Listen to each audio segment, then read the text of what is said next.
Mark, so great to have the opportunity to talk to you today. How are things going so far this lovely day? I think it's just getting dark here. Where Getting where are dark you? there. I'm talking to you from Toronto, Canada, so it's Oh, afternoon here. lovely. Yes, I love Toronto.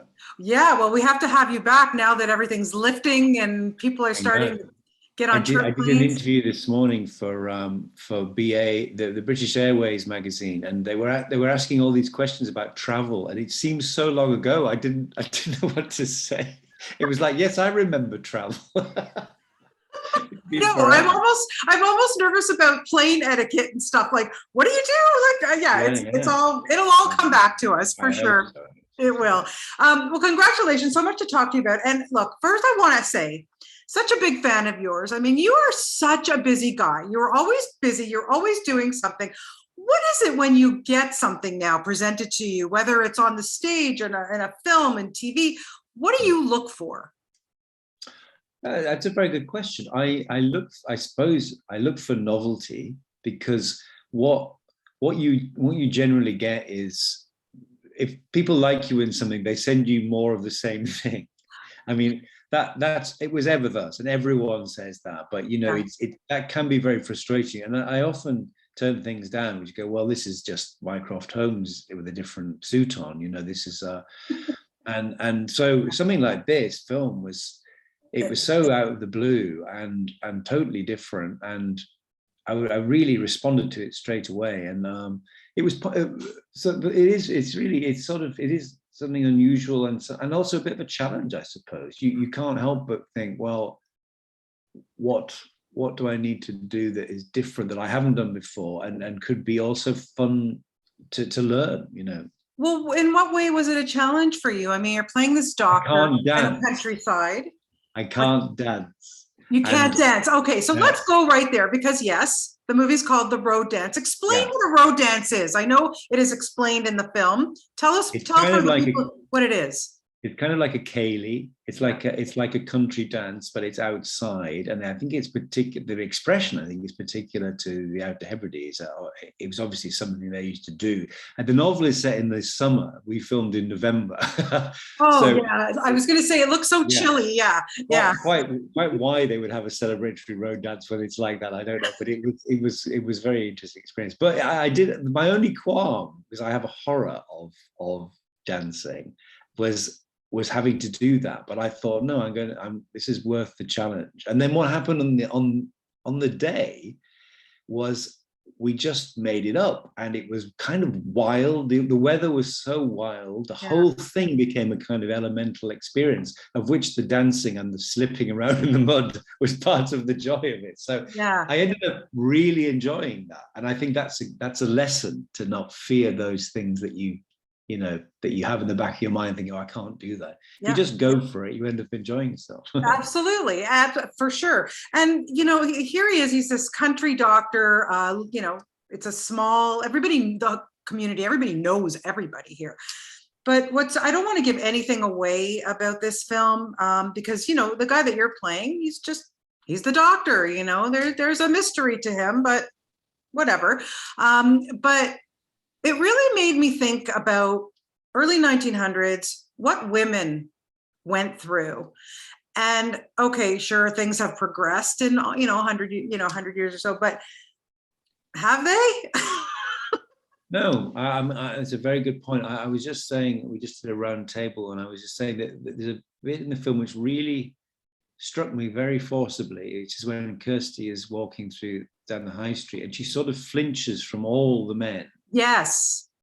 because of what happens to her. I think that's very powerful, and also, in this country, 1% of rapes lead to a conviction now. 1%. Yeah. It's almost been sort of normalized, which is just astonishing. We seem to have gone a long way round in a terrible circle from it being something that people used to make jokes about in the 70s to a proper serious crime that was prosecuted, to it just being almost nodded through. I find that astonishing, especially when it's hand in hand with so many parts of the women's movement making great strides, and Me Yeah. Too, it's weird that this terrible thing is almost countenanced in many parts of the world now. Yeah, it broke my heart. And the young actress who plays Christy, she was just amazing. Mine is wonderful. Tell me a little bit about working with her. She's lovely. I hope she gets a lot more work after this. Well, she's done quite a lot. I definitely seen her in one thing, and when I was sent the script, she was attached along with Will, I think. But she's, it's an old-fashioned word. She's luminous, isn't she? Yes, she is. Has luminous skin, and she's an absolutely radiant, angelic face, and she's really brilliant. I loved working with her. They were so sweet. I mean, there were a lot of kids, as it were, and that was I was talking to Sean Gilder, who plays Pete, the shopkeeper, and he said it's absolutely true that the way to keep young is to work with young people, and they all had such an amazing work ethic, and also an energy and a kind of joie de vivre. It was just lovely to be around them, and especially when you feel like they're at the beginning of something great, But really, I was very impressed, and they're also so busy. When I started as an actor who also wrote, I was quite unusual that all these young people are writing, and they're all directing, and they're all making their own movies. And it was really impressive. I mean, proper industry. Good for them. Wow, that's good to hear. That's really good to hear. Yeah, it seemed to me like it had to have been a very close-knit set too. Yes, yeah. I mean, partly the weather made it impossible not to be. We were absolutely thrown together. Yeah. But it was lovely, and because it's a tiny place, and we shot it in the middle of lockdown. So that helped as well. There was a proper sense of community, I suppose.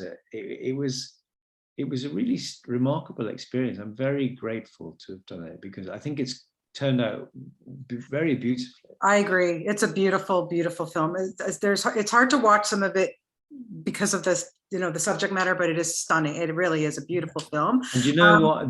Without this isn't a pejorative thing to say, but it's what my dad would have called a woman's picture. Oh yeah. Oh, big in the best time. sense. It's a very, you could imagine it with Greer Garson being made about 1948. Yes. It's very, it's got a wonderfully old-fashioned feel to it, I think. Yeah, it really does. It really does.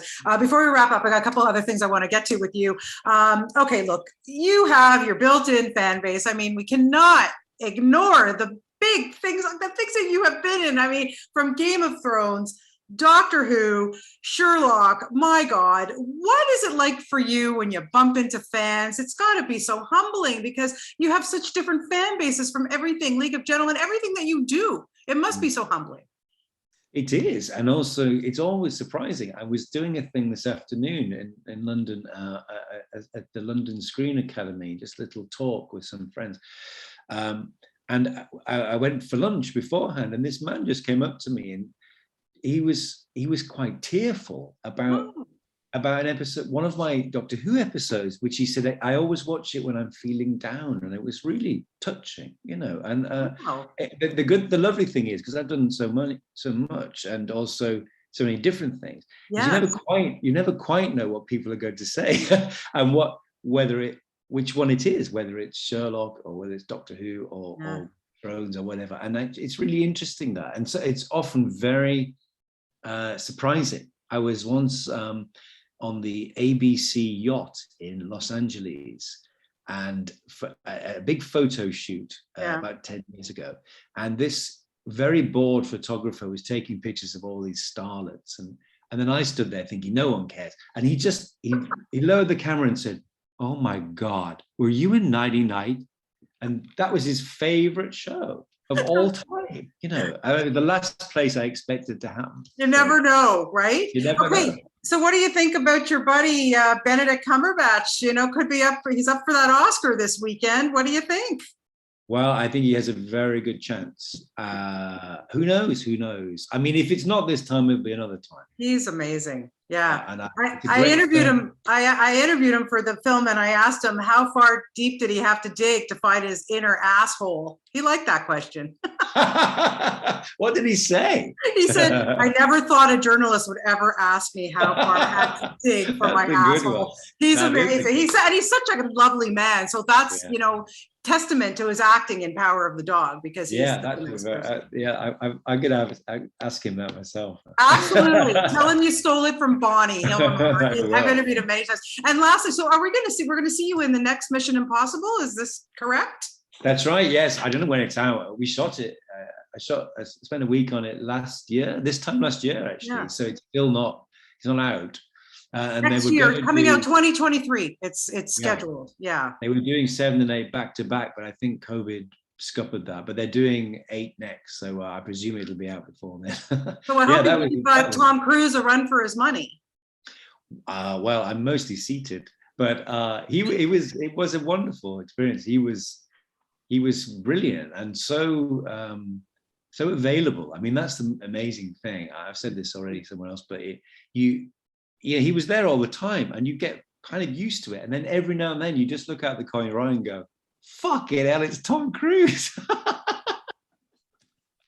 and you can't help it. Well, I mean, I think people will say that about you too, Mark. But anyway, listen, so lovely to have the opportunity to talk to you. You have loads of fans here in Canada, I can Thank tell you you that. very So I'm much. excited to Thank get you. this out. Look And forward to coming back soon. yeah, best of luck to you, and have Thank you. a great rest of your evening. Thank you so much for Cheers. your time. Bye-bye. Okay, take care. Bye-bye. Bye.